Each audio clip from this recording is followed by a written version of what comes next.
Bismillahirrahmanirrahim.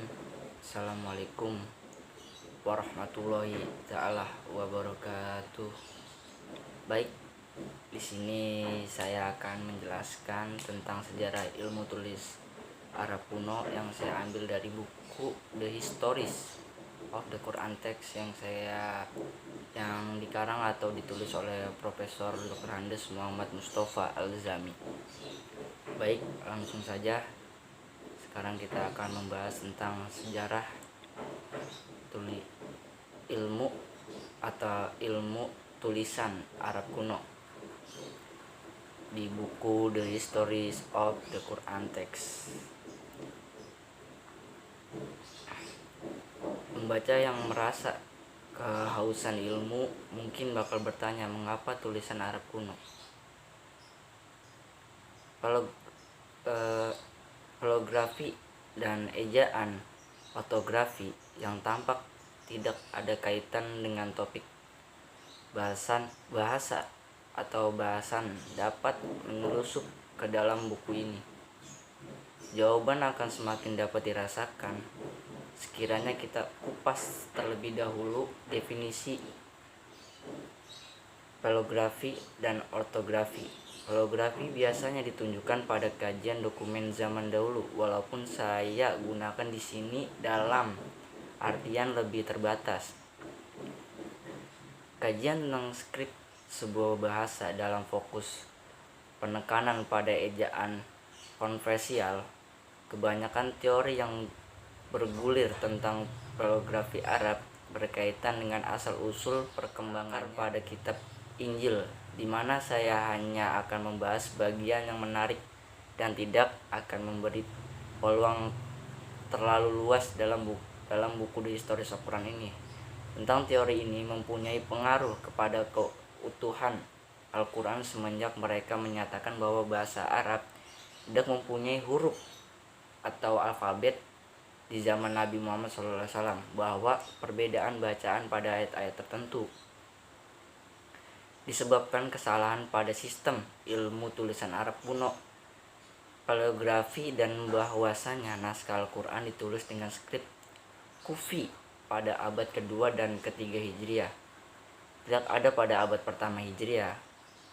Guna menangkis argumentasi ini, kita perlu membuktikannya bahwa kitab suci Al-Quran masih tetap tak ternodai. Baik, sekarang kita lanjut tentang latar belakang sejarah karakter bahasa Arab. Asal-usul karakter bahasa Arab sifatnya masih spekulatif gitu, dan tidak mengejutkan sama sekali tatkala para orientalis membuat rekayasa teori tentang masalah hal ini. Hal yang sangat menyedihkan, teori mereka sangat rapuh dan tidak tahan uji gitu maksudnya. Battle Gunders, pengarang sebuah kajian tentang perkembangan skrip bahasa Arab, menyatakan bahwa semua skrip Arab berasal dari alfabet Phoenicia, karena bahasa Arab tampaknya yang paling jauh tersosialisasi. Theodor Nolken pada tahun 1865 mengakui bahwa skrip Nabaten memberi pengaruh terhadap yang pertama mengaruhi perkembangan skrip Arab Kufi. Setelah itu banyak orang yang mengikuti pendapatnya, diantaranya M. A. Levy, De Volger, J. Carbich, dan J. Uting. Tetapi setelah abad kemudian kesepakatan pendapat tersebut melalui pudar ketika Jebstreck membuat teori bahwa bahasa Arab berasal dari tulisan bahasa Syriak yang berbentuk meruncing. Di lain pihak, kita lihat teori yang Anmi mengatakan bahwa Hijaiyah adalah merupakan tempat kelahiran evolusi tulisan skrip Arab bagian utara, bukan daerah-daerah lain termasuk Hira. Mengenai sebab mengapa Blunder tak peduli dengan teori ketiga, sepenuhnya hal ini saya serahkan untuk menilainya, untuk kalian menilainya. Di antara misi orientalis Ada beberapa yang beranggapan bahwa umat Islam bangga Arab tidak memiliki sistem tulisan sejak zaman kehidupan Nabi Muhammad SAW. Kata-kata Profesor Mingan menyebut, ketololan kami tentang bahasa Arab pada awal perkembangannya sama seperti ketidaktahuan kita secara pasti apakah memiliki huruf alfabet sendiri sewaktu di Mekah maupun di Madinah. Jika bentuk tulisan itu menjelma di dua tempat, Mekah dan Madinah, itu mesti memiliki kesamaan dengan karakter Estranglo, contohnya Syriac atau Hibrul. Kita tinggalkan Syriac, budaya lain yang dianggap telah mengaruhi tulisan Arab kuno. Kaligrafi adalah nabaten menurut Dr. Andes Zuma. Telah kajian menyeluruh yang dilakukan oleh para ilmuwan yang memiliki otoritas membuktikan bahwa bahasa Arab telah mengambil tulisan mereka dari nabaten. Di dalam masalah ini, dia mengutip sejumlah ilmuwan seperti Abbott dan Wivison dalam menganalisis sebuah tulisan tangan, mata uang, dan meskipun Muslim yang tertua dan dibandingkan dengan tulisan-tulisan Arab sebelum Islam, kemudian setelah itu membandingkannya dengan tulisan nabaten. Abbott menyimpulkan bahwa skrip Arab yang digunakan di awal permulaan Islam adalah perkembangan tulisan Arab sebelum Islam yang secara langsung merupakan pengaruh dari perkembangan skrip nabaten Aramik yang muncul pada awal permulaan abad Masehi.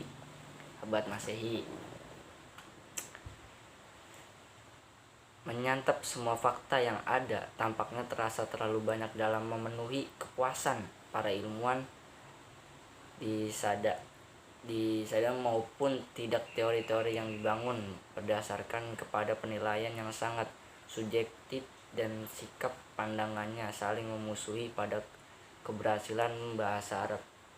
Ilmuwan Muslim yang mati-matian membela pendapat ini hanya mengikuti teori keilmuan Barat tanpa memiliki kebebasan analisis. Guna memberi klarifikasi pendapat saya, gambar di sini menunjukkan sebagian peta Abbott dalam inskripsi tulisan tangan yang ada. Inilah tempat 5 inskripsi dalam buku Abbott. Papan gambar yang menjadi dasar kesimpulan skrip Arab berasal dari skrip nabaten. Inskripsi nabaten di atas batu Fitz Umma al-Ilmi tahun 250 Masehi, dan kedua inskrip Arab Imrun al-Qais Namroh 32% Masehi. Inskrip Arab dari Zabad, inskripsi Arab dari Zabad 512 Masehi. Inskripsi Arab di Haran 568 Masehi. Inskripsi Arab di Al-Jimal abad ke-6. Studi dokumentasi dalam inskripsi Arab kuno, garis yang samar antara bahasa nabaten dan inskripsi Arab. Di antara ilmuwan terdapat perbedaan pandangan secara umum tentang apa yang menjadi tulisan nabaten atau inskripsi Arab. Ada sebagian ilmuwan yang menyebutkan inskripsi yang terakhir sebagai inskripsi nabaten, hanya melihat teman kolega yang merevisi sebagai inskripsi Arab, dan contoh di bawah akan dapat memberi gambaran tentang hal ini. Yang pertama, inskripsi dua bahasa, nabaten dan Grek, di atas batu Fir Ummu al-Ilmi pertanggalkan 250 Masehi. Kontiko Abbott de Gunder semua mengikuti pendapat Linman yang menyebutkan sebagai itu Rux di Madain Saleh. bertanggalkan 162 tahun setelah Busroh sesuai dengan tahun 267 Masehi. Keduanya, Kontinun dan Gendel, mencantumkan teks Nabaten, walaupun akhirnya memberi pengakuan teks itu sangat bernilai untuk para peneliti Arab. On Converse memaparkan sebagai gabungan nyentrik antara Nabaten dan Arab. Beliau memberi label sebagai pembatasan dialek dan dia menganggap sebagai bagian dari Nabaten Hejaz 12 dalam tulisan mereka 1809. Halti de Smith dengan senang menyebutkan sebagai dokumentasi Arab tertua. Salah satu hal penting adalah bahwa inskripsi ini memuat tanda titik di atas huruf za, ro, dan sin.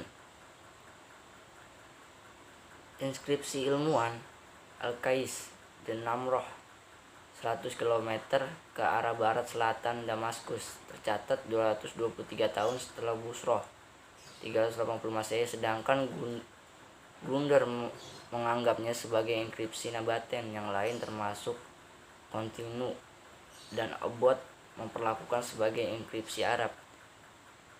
Dari simpel ini kita berkeyakinan bahwa menentukan pembagian garis lintas pemisah antara tulisan Arab dan apa yang disebut inskripsi Nabaten sangat kabur.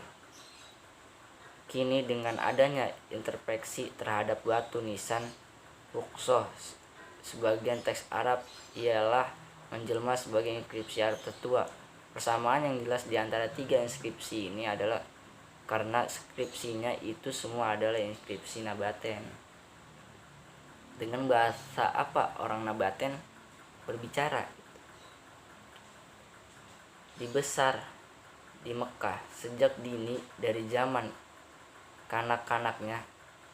Ismail, putra tertua Ibrahim, lahir dari kalangan suku Jurhum dan menikahi 2 kali dari kalangan mereka. Suku ini berbicara bahasa Arab.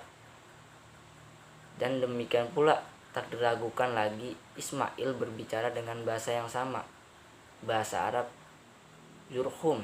Kemungkinan kehilangan daya tarik, lalu mereka memolesnya dengan bahasa Arab Quraisy yang mendahuluinya hampir sekitar 2000 tahun. Ibnu Ushat menyebab Ibnu Abbas bahwa yang pertama membuat aturan grammar dan alfabet bahasa Arab tak ada orang lain melainkan kemudian menugaskan Ismail sebagai nabi dan rasul untuk mengajak umat menyembah Allah, mendirikan sholat dan membayar zakat kepada orang miskin. Oleh karena itu Allah mengutus rasul dalam bahasa kaumnya sendiri, maka Ismail juga sudah pasti berdakwah dalam bahasa Arab. Keturunannya diakui bahwa Nabi Ismail diberi karena antara Nabajuh atau Nabat dilahirkan dan dididik di sekitar Jazirah Arab yang semestinya mereka juga menggunakan bahasa Arab sebagai bahasa ibu. Putra-putranya memelihara risalah ayah dengan menggunakan skrip Arab. Sudah pasti mereka tidak mengubah skrip apapun yang dipakai di Palestina, tanah air Ibrahim. Semenjak 2 generasi ini sudah berada dan hidup di Saudi Arabia, ketika Nebat kemudian berhijrah ke arah utara dan semestinya membawa alfabet dan bahasa Arab bersamanya, dan keturunan inilah yang akhirnya mendirikan dinasti Nabaten 600 sebelum Masehi atau 50 Masehi. Bahasa Arab kuno memiliki alfabet yang jelas, mengalihkan perhatian ketika terhadap hipotensi Mingan yang menuduh bahwa bahasa Arab kuno tidak mempunyai alfabet. Saya akan menjelaskan beberapa perkembangan inskripsi tingkat tinggi yang membuktikan fakta sebaliknya. Ada beberapa inskripsi Arab dari abad 6 Masehi yang mempunyai tulisan Arab pleografi yang digunakan pada abad pertama Hijriah atau abad ke-7 Masehi. Contoh-contoh yang saya berikan akan memperlihatkan kemajuan melalui dari sini sampai pada zaman Islam. Yang pertama, inskripsi 3 bahasa sebelum Islam dalam bahasa Arab Yunani atau Syriak. Kesimpulan batu-batu Arab yang dihiasi beberapa contoh skrip Arab. Sejak pertengahan abad ketiga Hijriah, beberapa aspek primitif bahasa Arab kuno tidak pernah menunjukkan bentuk bahasa Arab Nabaten itu sendiri, sedangkan akar sejarahnya sampai pada zaman Ibrahim dan Ismail yang ada sebelum Aramaik. Bahasa Arab, pleografi dan ortografi terus berkembang. Perluasan wilayah teritorial Muslim menyebabkan perkembangan beberapa skrip Arab seperti Hijazi, Kufi, dan tulisan yang disambungkan dengan karakteristik masing-masing. Tidak ada satu skrip yang mendominasi lainnya dan tidak terbatas pada suatu tempat. Dengan beberapa contoh skrip Kufi yang diambil dari inskripsi abad pertama Hijriah, kita bisa membuat teori mushaf Kufi yang hanya ditunjukkan pada abad kedua dan ketiga Hijriah. Baik, sekarang kita bahas tentang tulisan dan sejarah bahasa Arab dalam Al-Quran. Dalam beberapa bahasa atau karakter tertentu memiliki 2 fungsi dalam bahasa Latin, 2 huruf i dan u. Kedua-duanya berfungsi sebagai vokal dan konsonan dengan fungsi konsonan. I berbunyi seperti y dalam kata yes. Dalam beberapa teks konsonan i ditulis dengan j. Dalam Latin juga huruf b jika diikuti dengan s maka bercontohnya abstuli, bisa di abstuli, dan itu juga sama dengan b dalam bahasa. Menarik sekali, huruf j hanya muncul baru-baru saja pada abad 16 atau 17 Masehi, lama setelah media massa cetak ditemukan dalam bahasa Jerman. Kita dapatkan vokal yang diubah menjadi tanda yang ada titik di atas umlaut. Contohnya a, o, u yang aslinya dieja masing-masing a, e, o, e, u, e. 5 huruf b bisa berbunyi b dalam kata bal ketika permulaan atau berbunyi p dalam kata tab ketika akhir huruf atau suku kata, sedangkan d bisa berbunyi d atau t. Huruf g bisa berubah-ubah menjadi 6 bunyi yang berbeda menurut dialek lokal. Fenomena yang sama terjadi dalam bahasa Arab. Beberapa suku menyebut kata hat dengan at dan sirat dengan sirat dan sebagiannya, dan hal ini disebabkan oleh banyak perbedaan dalam bacaan yang terkenal. Sama juga huruf mempunyai 2 fungsi sebagai konsonan dan vokal, sebagaimana dalam bahasa Latin. Misalnya adalah bagaimana penulisan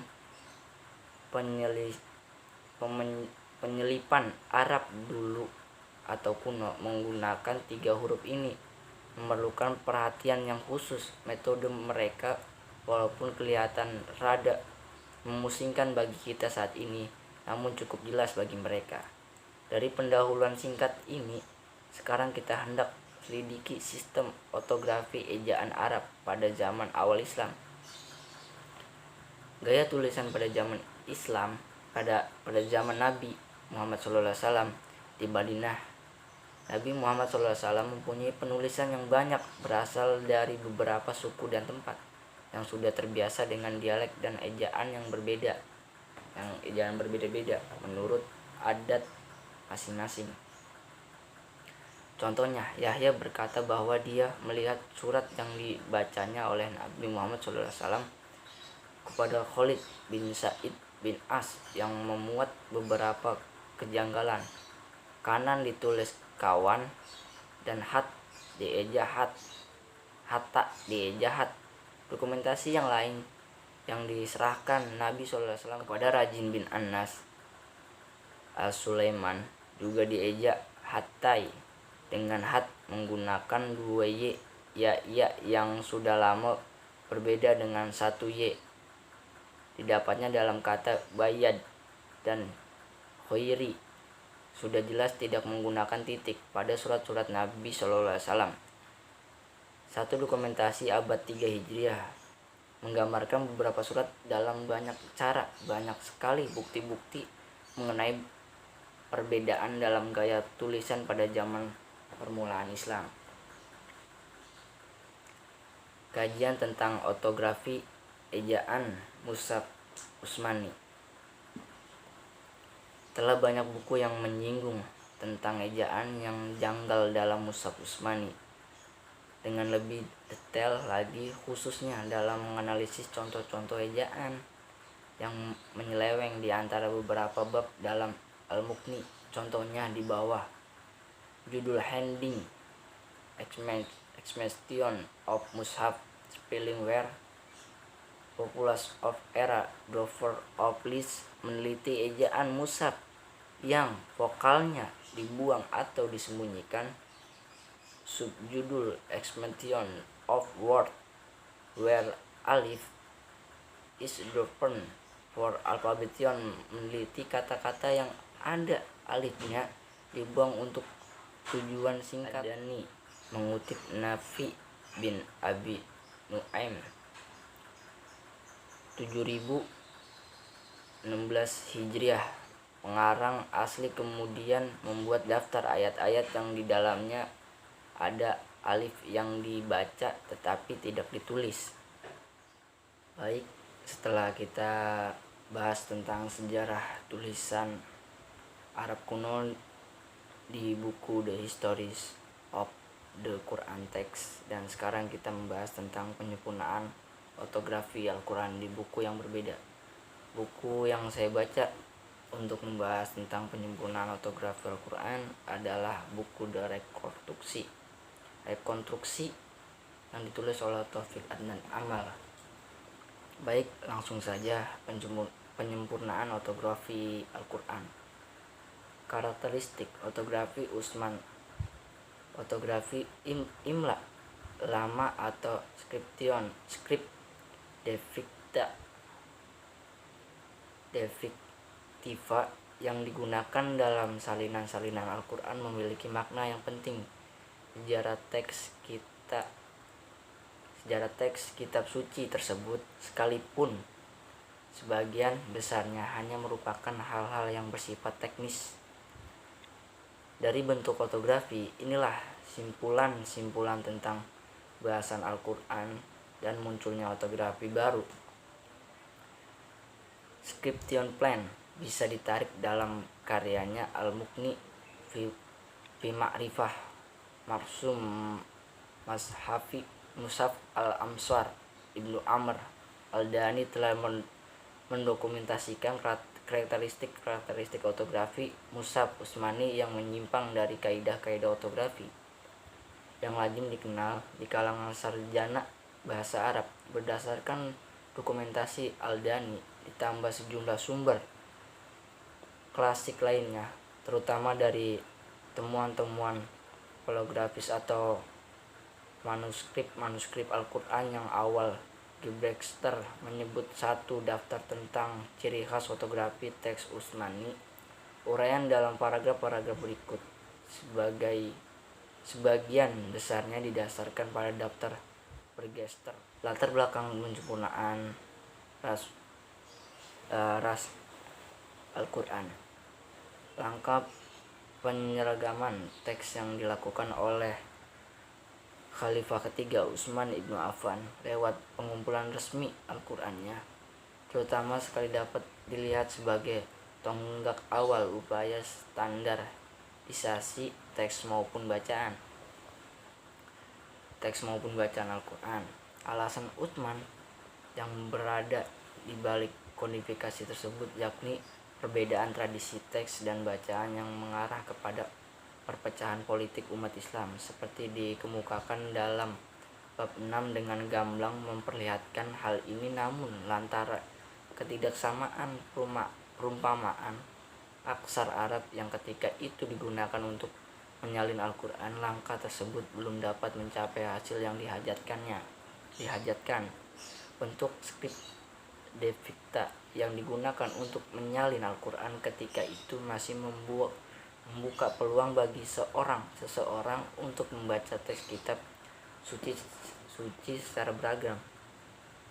Selain non-eksternasi, tanda-tanda vokal sejumlah konsonan yang berbeda dalam aksar ini dilambangkan dengan simbol-simbol yang sama, sebagaimana telah ditunjukkan pada bagian lalu.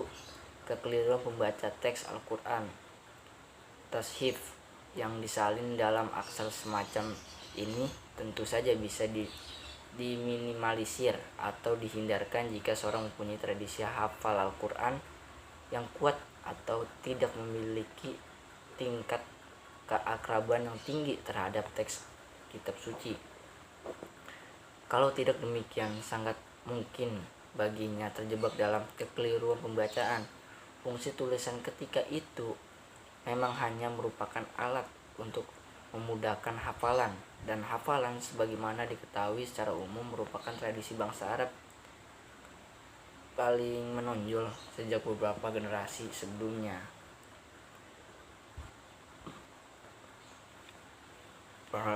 Penyempurnaan ras dalam Al-Quran. Ketika dominan politik Islam semakin meluas dan semakin banyak orang non-Arab memeluk Islam, berbagai kekeliruan dalam pembacaan teks Al-Quran yang disalin dengan skripsin deficta di kalangan pemeluk baru Islam semakin merebak. Akhirnya penguasa politik Islam mengambil keputusan untuk melakukan penyempurnaan terhadap rasem Al-Quran, dan langkah-langkah aktual penyempurnaannya dikabarkan telah dilakukan oleh sejumlah ahli bahasa. Sumber-sumber Islam yang menuturkan tentang upaya penyempurnaan skripsin deficta tidak bersepakat tentang perlaku aktualnya, tetapi pada umumnya disebutkan bahwa pada masa kekhalifahan Muawiyah ibnu Abi Sufyan, langkah tersebut mulai dilakukan. Ziyad ibnu Samiyah 673 yang ketika itu menjabat sebagai gubernur Basrah meminta Abu Aswad Ad-Du'ali agar menciptakan tanda-tanda baca dan membentuknya ke dalam mushaf untuk menghindari berbagai kekeliruan pembacaan yang ketika itu semakin masif. Hanya segitu pembahasan saya, kurang lebihnya mohon maaf bila ada kata-kata yang salah atau kurang, karena saya juga masih belajar dan masih banyak kekurangan. Apabila ada kata-kata yang salah atau kurang berkenan di hati teman-teman semua, mohon dimaafkan. Wabillahi taufiq wal hidayah. Assalamualaikum warahmatullahi taala wabarakatuh.